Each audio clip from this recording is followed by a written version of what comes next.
Okay, so this is your boy Jay McLovin from Unscripted, also on Elite Sports and Entertainment Network, coming to you today as I'm about to enter my first barbecue cook-off. That's right, I'm gonna do my first barbecue cook-off, and with me I have Melanie, who is my fiance, soon-to-be wife. One day when we're all old and gray, we'll go down the road. But until then, she's my fiance slash wife. I just call her my wife. She's my work wife. She's all kinds of things. But anyway, with all that being said, she is going to show you what we're doing currently. By the way, in this cook-off, we are doing pork ribs, we are doing chicken, and then the big boy, we're going to do a brisket. Now, as you can see right here, this rack of pork ribs has the membrane taken off. This rack of pork ribs, you can see the membrane is starting to come off, but we got to get all of this off. And the reason why you want to take that membrane off, Melanie was telling me, is because it helps the meat be more tender, more juicy, and less tough. And we don't want tough ribs. We want those juicy, nice, tenderized ribs full of flavor. And as you can see, she's showing you how to pull off that membrane. You definitely want to make sure you get that off before you put this bad boy on your grill and before you marinate it.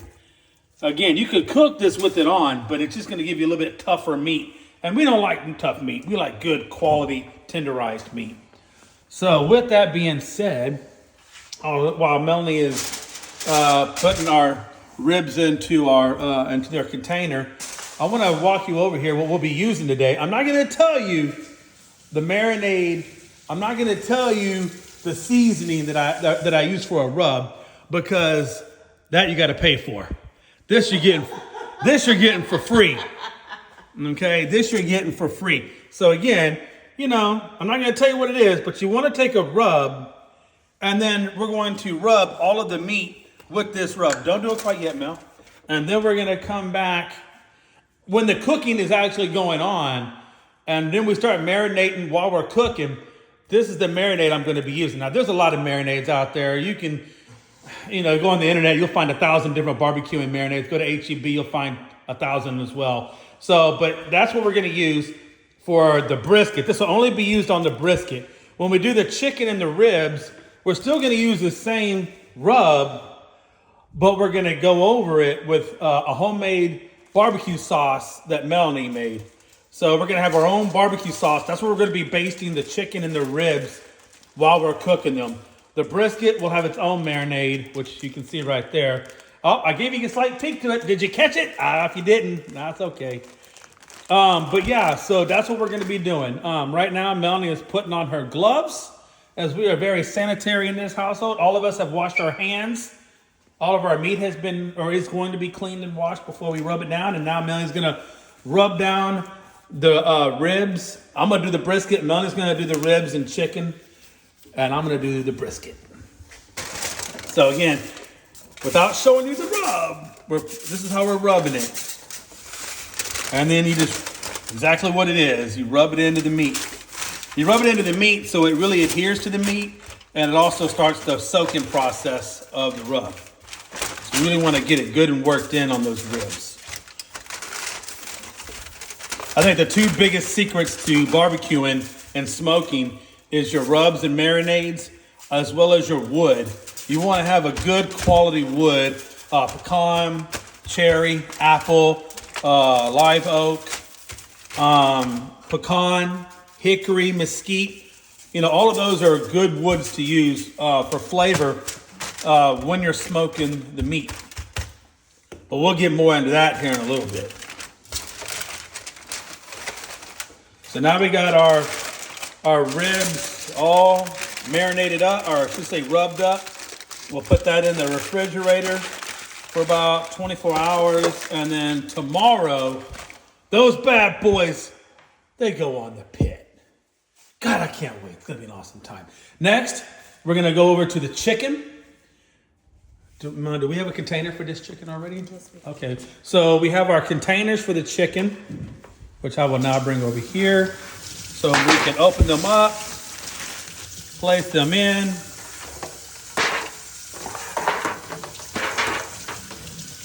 Matter of fact, you're washing your hands. Say again, always washing hands.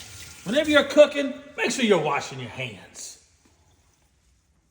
So now Melanie will, because you don't want to cross-contaminate from pork to fowl to beef to all the other stuff. So you want to, in between your meats, make sure you're washing your hands. Am I right on that, Melanie? Is that a good, helpful tip? Yes, wash your hands. Okay. While Melanie gets ready, I'm going to start cutting open the chicken. I'm only going to cut it open. Melanie will actually deal with it. That's what we do here in the McMinn household. You can only have one chief and a bunch of sous chefs. Again, these knives, if you haven't gotten a good zwilling knife, these knives are amazing. I didn't have to do anything. That plastic just fell off. So it's a good knife to have in your accoutrement of accessories. And you notice he cut plastic while I was not in here with my good knife. I would typically use kitchen scissors to cut the plastic. Okay, next time I'll use kitchen scissors. Instead of using the blade of my knife to cut plastic. God, I'm gonna live that. Well, I'll never live that one down. All right, Melanie. While I grab the scissors for you to cut that open, I will let you tell them about what exactly it is you're doing now. I'm just opening the chicken. All right. We've got one bigger chicken and one smaller chicken here. I'm not sure how much they weigh each. Altogether, it's 8.5 pounds. But I like smaller chickens better because I just think they are more flavorful. And I don't mind cooking several smaller chickens as opposed to cooking one big chicken.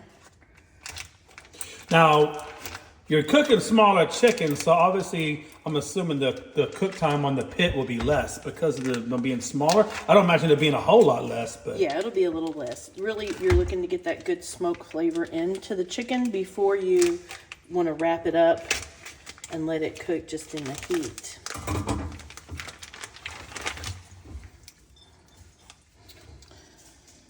All right, so when you pull out a whole chicken, usually there's a big thing of fat there. Sometimes there are things inside like livers, hearts, necks. You got to get all that stuff out. As long as you don't run into the pooper chute. Well, that's gone. It's already taken out. Oh, so then I just rinse the chicken off really well.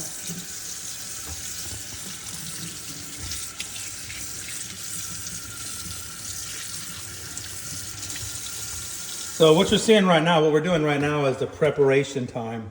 We're doing all of our prep work right now for tomorrow. We actually start the cooking process. We have to turn all this stuff in by 10 a.m. Saturday morning, and this is now mid-afternoon or early afternoon on Thursday. So we're gonna marinate Thursday into Friday.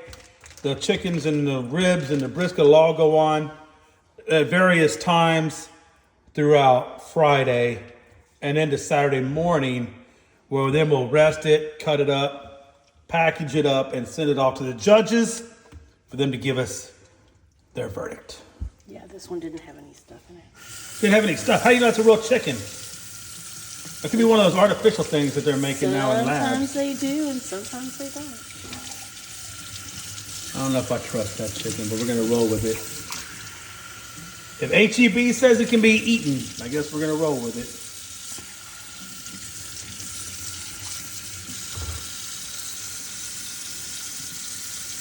Again, I think she's just checking to make sure that she's got everything out, everything clean. Okay, get a good picture right there inside.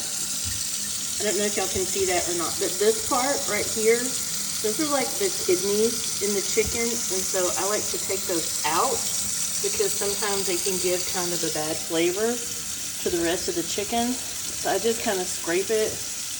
It's stuck pretty good to the backbone, and then just rinse it out. Like she said, make sure you're digging in there and getting those kidneys out so you don't get that bad flavor into your meat. The last thing you want to do is go through all this work only to have that one little step missed and not give you the desired taste. They're going right there. So it's right there along that spine, right before the butt. Yeah, so that's the kidneys out. They're already out of the other ones. I did that a minute ago. All right. All right. Can you hand me some of those paper towels, please, Jason? I sure A will. handful, about 3 or 4 right there. I'm just gonna take the whole roll. You just take what you need. Okay. Rip. There you go. So I'm just gonna pat this chicken dry a little bit because I don't want it, when you put the dry rub on it, you don't want it to like make Paste up, like make a paste or make something. a paste, or it doesn't have to be perfect. Because it won't really be good and fully absorbed if it's just going into water, right? It would kind of weaken down the flavor, maybe. Yeah, you just want it to be dry. The rub will stick to it better. It might seem like it would stick to it better with it a little damp, but actually it just kind of washes off. So again, So when you're rubbing chicken, she puts it in a plastic bag, a gallon-sized plastic bag. I'm gonna put my gloves on. So I'll have to wash my hands really good. This is a your 2-gallon hands are bag. clean because you washed them. This is a 2-gallon bag.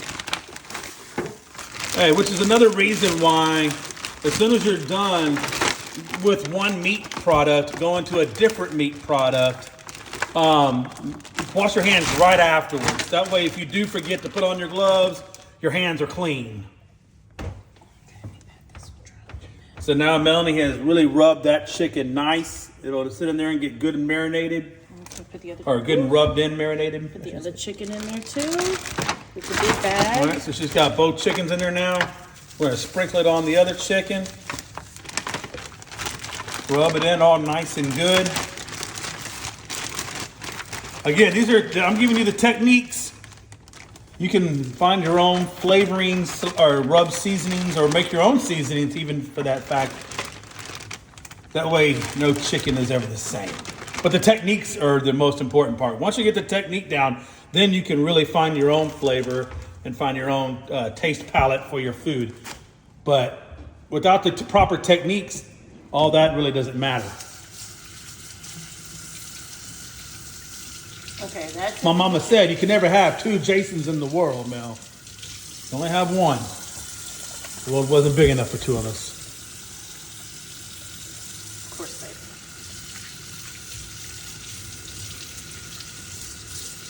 All right, so what's our next step, Mel? Are we going to close this bag up and put it in the refrigerator like Yeah, that? bag's gonna get closed up and put in the refrigerator. Do we want to take all the air out of the bag before? Yes.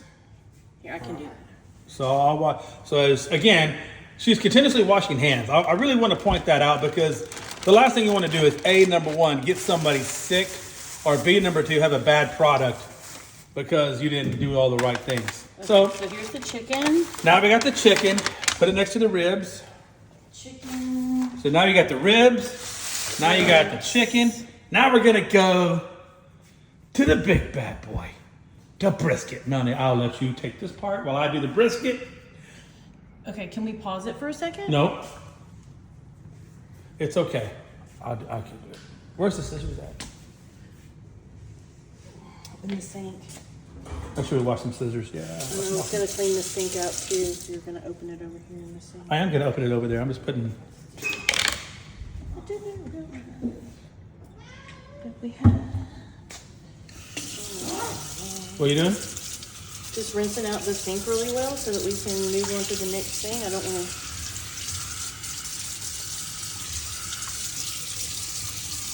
Just rinse it out. We'll clean it with bleach here in a few That's to minutes. keep any cross-contaminated juices from going from one meat to another meat. I'm assuming. Yeah. Because you don't want to lay a beef product where you just have pork laying. No, but you're just gonna take it right out of this bag and put it right onto this. So I'll let you keep talking. I'll just. you hold that for a minute, and then I'll have it as your job. All right. So I like to wrap the whole brisket. So I usually take 2 pieces of the large aluminum foil. Now this is a really good trick. So watch what she's doing because this really does come in handy when you're going to be wrapping it later on, even for the second half of the cook process. So I just take the 2 pieces and line them up, and then I fold them to make like a little seam, almost like you're sewing it together.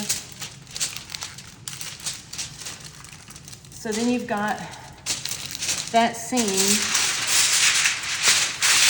and it's really gonna hold that together a little bit better. And then I just put this on my sheet pan, and then I'll open the brisket and lay it right on top of this. And you can see I got plenty of surface area here.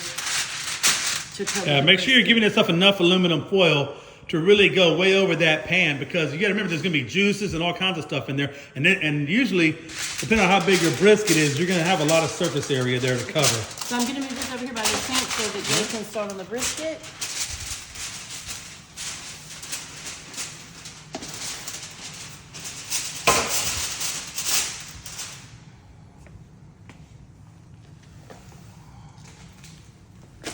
Look at that bad boy. When you're selecting your Mel, come here. You give him a little crash course. When you're selecting your brisket, what exactly are you wanting to look for? It just depends on what kind of brisket you want to cook. Some people like to trim the fat off and then render it down and use it later. I just leave everything on there. So you've got the knob end, I think that's what they call it, and then you got the side that has more fat on it. I like to try to get one that will bend pretty easily. And correct me if I'm wrong, on this part of the brisket, the meatier side, which is this side, which had the bigger fat on the bottom, that's the point. Yeah. And this is the side of the brisket. You want the thicker side of the brisket to be facing towards The fire. your smoker box. Yeah. So that way, this part right here, because if you put this side, if you put the thinner side down, then you're gonna get all that fat off long before over here, so it won't cook evenly, right? Is that kind of the big promise? And you can, like, while it's cooking, it's kind of like, right now it's not really, you can't really see it that much, but you can see while you're cooking that on this end where you've got all this good fat, it'll start to render down, and that's where you're going to get that nice black char on the outside of it. And then if you watch, but you have to watch this end, the thinner end, because it will tend to dry out while this end is still cooking. So you need to like keep a spritz bottle or something out there, or your mop, whatever you're using, and keep that end from drying out. So you need to continuously like spritz it with a little water or mop it to keep the smaller end. I'm more of a fan of mopping than I am spritzing. That's just kind of more me, but Depends on what it's doing. yeah.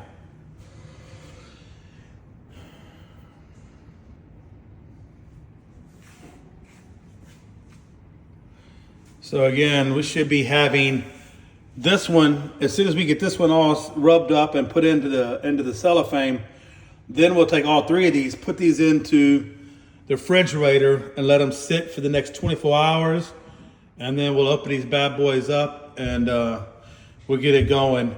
And you'll get more of that in the next video when we start talking about preheating your grill and things like that. We'll get more into how that all works.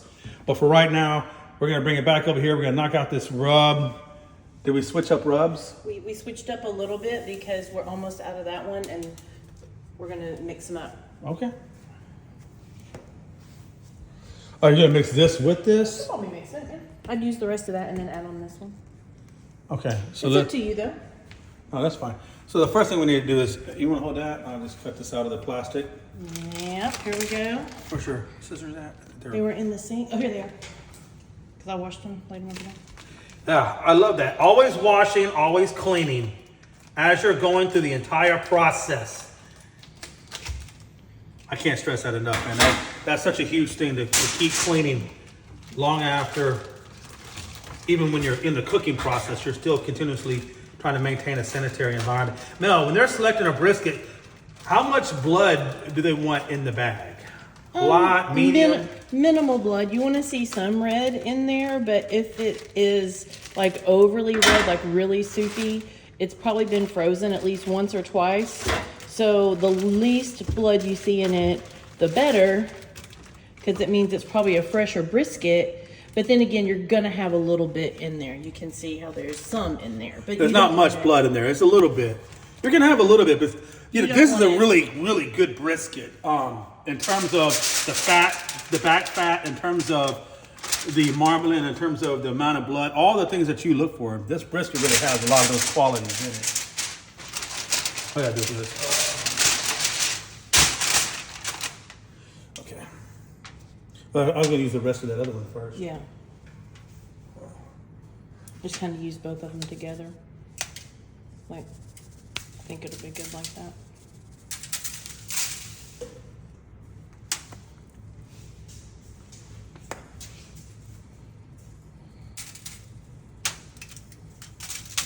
And one thing that you may not realize is like as opposed to when you're like salting your food to eat regularly. When you put on a dry rub, you really want to cover it well. Like you need to get a good coat on there where you can see that color in it really well. You don't want to be stingy on your dry rub, because that's where it's going to put that flavor into your meat, and you're going to get that nice crust on the outside while it's cooking.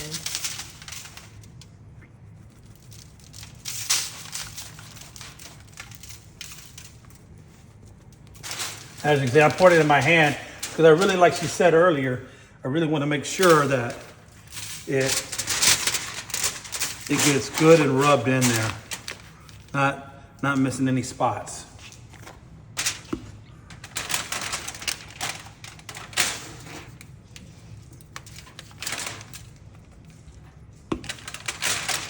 I really put a lot around that knob because that knob has got so many crevices and it goes a million different directions. That knob does. Yeah, I don't ever trim my briskets. Some people do. It's just your own personal choice. We trim it down once we start cutting and slicing and presenting it, then we probably put. Yeah, I don't trim it before I cook it. We'll do a little bit on there just because part of it is presentation and they want a nice, beautiful looking thing, whatever.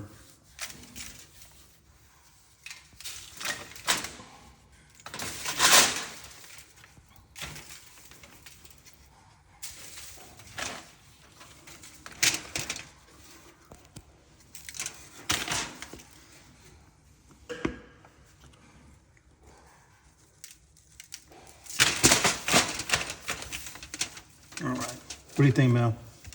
Is that pretty good? Just a little bit more right there. There you go. And then just rub it down into this side. There you go. I think that looks really good. It looks good. Yeah? Yeah. Let me open my trash.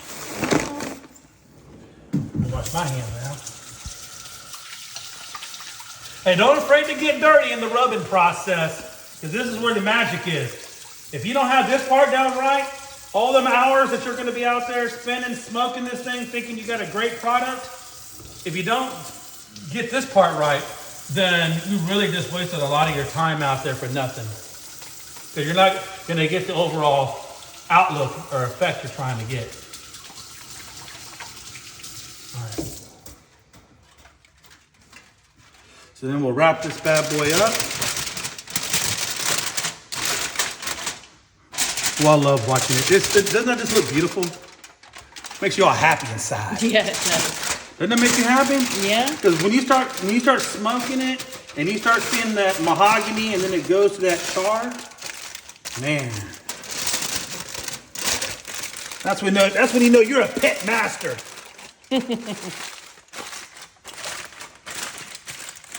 There we go. We've got it all wrapped up good. So now these are going to go in the refrigerator overnight, and we'll pull them out in the afternoon tomorrow, because you always need to remember to pull your meat out early, because you don't want to ever put ice cold meat straight out of the refrigerator on the smoker, because you're just fighting yourself. You want your meat to come almost to room temperature before you put it on the smoker. So you want to let it set out for an hour or so before you get it on the heat. All right, folks, it's your boy Jay McLovin from Unscripted on the Elite Sports and Entertainment Network with video number 1, the marination process, or I should say the rub process. Tomorrow, we'll come back with more videos where we're going to show you how to preheat the grill. We're going to show you how to build your firebox, the whole 9 yards before you even put the meat on there. And then, so we're going to go through this whole process step by step, hour by hour. And we'll make all videos between the before and the after, and you will see the final pieces put into the styrofoam containers that I have to turn them in. So stay tuned for more of this project here on Entertainment Sports, or Elite Sports and Entertainment Network. It's your boy Jay McLovin. Thank you.